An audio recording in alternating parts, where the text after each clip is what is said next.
कल्पना कीजिए, सुबह का सन्नाटा सायरन की आवाज से टूटता है। टीवी पर ब्रेकिंग न्यूज की हेडलाइंस होती है, भारत और पाकिस्तान परमाणु युद्ध की कगार पर पहुंच गए हैं। दोनों देश अब एक दूसरे को मिटाना चाहते हैं। ऐसे में सवाल यह है कि अगर परमाणु बम का इस्तेमाल किया गया तो वो कौन कौन से शहर हैं जो सबसे पहले तबाह होंगे या पाकिस्तान के निशाने पर होंगे? कितने लोग मारे जाएंगे? लोग कैसे बचेंगे? पहलगाम हमले के बाद भारत बहुत गुस्से में है। पाकिस्तान ने भी परमाणु बम के लिए हमें आंखें दिखाई हैं, लेकिन अगर ऐसी अनहोनी होती है तो, ऐसा युद्ध होता है तो क्या होगा? ये सवाल अब हर किसी के जहन में है, क्योंकि युद्ध शुरू हो चुका है। पाकिस्तान से पिछले 30 सालों से जिस तरह से प्रॉक्सी वॉर चल रही है, उसका जवाब अब भारत ने स्ट्रेटेजिकली देना शुरू कर दिया है। तो इसे हम कह सकते हैं कि एक तरह से भारत की तरफ से युद्ध का आगाज तो हो चुका है, लेकिन इस बार युद्ध तोपों या बंदूकों से नहीं, बल्कि दिमाग से, रणनीति से, टेक्नोलॉजी से हो रहा है। लेकिन बात अभी कर रही हूं परमाणु बम की।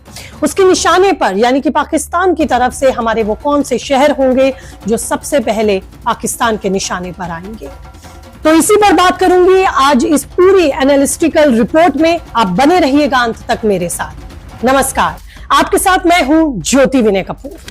पहलगाम हमले ने भारत पाकिस्तान तनाव को चरम पर पहुंचा दिया। पाकिस्तान की धमकियां और भारत के कड़े रुख के बीच लोग यही पूछ रहे हैं कि अगर परमाणु युद्ध हुआ तो क्या होगा?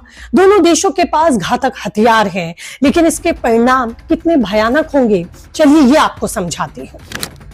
हकीकत में पाकिस्तान की धमकी में जितना शोर है, उसकी ताकत उतनी ही खोखली है।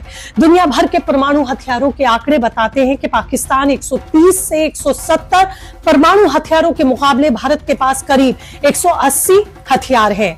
सबसे अहम बात यह है कि भारत की बैलिस्टिक मिसाइल क्षमता कहीं ज्यादा एडवांस और भरोसेमंद है। मतलब साफ है, भारत पाकिस्तान से न सिर्फ आर्थिक और सैन्य ताकत में आगे है, बल्कि परमाणु हथियारों के मामले में भी हम उससे कहीं बेहतर स्थिति में हैं।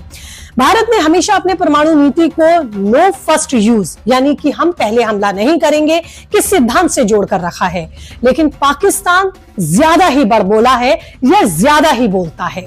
वैसे तो पाकिस्तान इसके इस्तेमाल की हिम्मत तो नहीं रखता, लेकिन अगर ऐसा युद्ध हुआ तो पाकिस्तान भारत के प्रमुख शहरों पर सबसे पहले निशाना साधेगा, जैसे मुंबई, दिल्ली, बेंगलुरु, क्योंकि आर्थिक और राजनीतिक तौर पर ये शहर भारत की ताकत है और भारत के लिए मायने रखते हैं।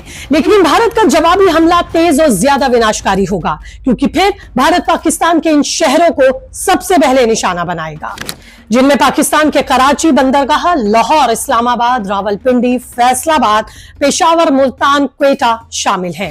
मतलब इन शहरों को भारत अपने निशाने पर लेगा और नेस्ते नाबूद करेगा।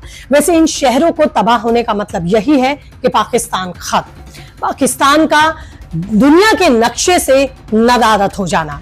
भारत के लिए भी ये एक चुनौती है, क्योंकि पाकिस्तान अगर भारत के अहम शहरों को निशाना बनाता है तो दिक्कत हमारे लिए भी होगी। लेकिन जैसे कि मैंने पहले भी जिक्र किया कि प्रॉक्सी वॉर का जवाब अब भारत ने देना शुरू कर दिया है। लेकिन भारत के पास आधुनिक टेक्नोलॉजी है, ऐसी मिसाइलें और डिफेंस सिस्टम है जो पाकिस्तान के परमाणु बमों के परखच्चे उड़ा सकता है। मतलब खतरा पाकिस्तान पर ज्यादा, भारत पर कम है। वैसे कोई भी देश परमाणु हथियार का इस्तेमाल नहीं करना चाहता। इसके पीछे की बड़ी वजह है एक बड़ी विनाशकारी तबाही।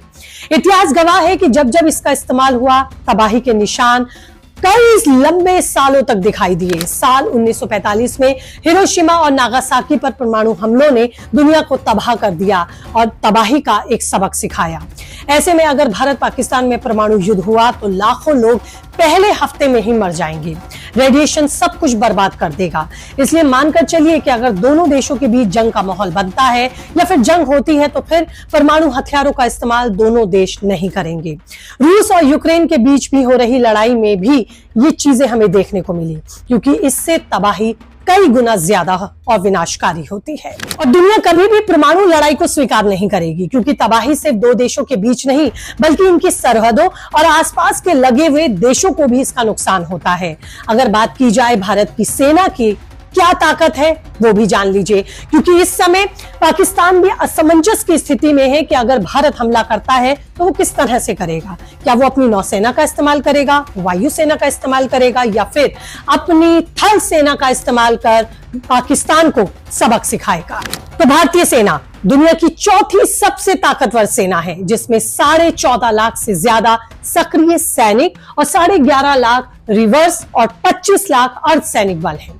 इसके पास Arjun T-90 tank, BrahMos missile और पिनाका रॉकेट सिस्टम जैसे आधुनिक हथियार भी हैं। वायुसेना में राफेल, सुखोई 30 जैसे लड़ाकू विमान हैं। वहीं नौसेना में INS विक्रांत जैसे तमाम विमान वाहक पोत 150 युद्ध पोत शामिल हैं।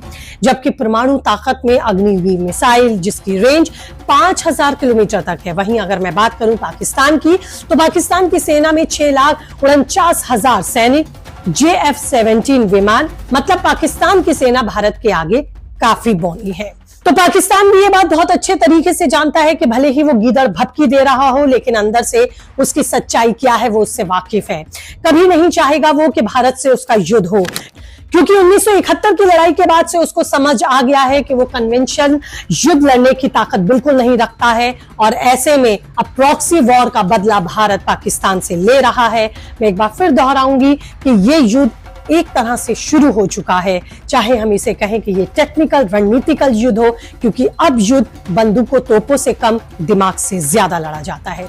आपकी इस पर क्या राय है, कीजिए कमेंट।